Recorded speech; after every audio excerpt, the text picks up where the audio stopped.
Malalakas na hangin at ulan nararanasan sa ilang bahagi ng Hilagang Luzon. May ulat si Glam Calicdan Dizon.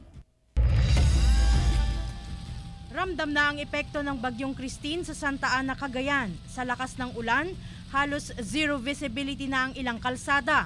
Pahirapan ng mga motorista dahil sa madulas din ang kalsada.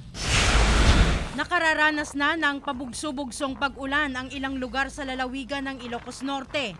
Malalakas na hangin at matataas na rin ang mga alon sa dagat. Gaya sa bayan ng Burgos na pinagbawalan na ang mga mangingisda na pumalaot sa dagat.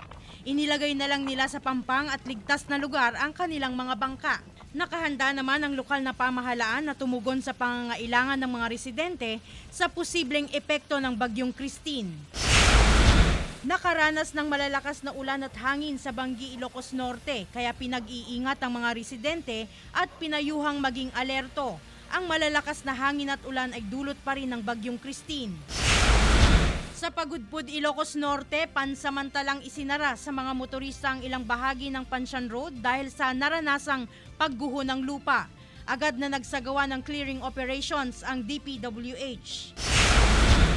At sa lalawigan ng Abra, nakaalerto na ang PDRRMC dahil sa Bagyong Christine. Inabisuhan na ang lahat na maging handa sakaling tumama ang bagyo sa probinsya.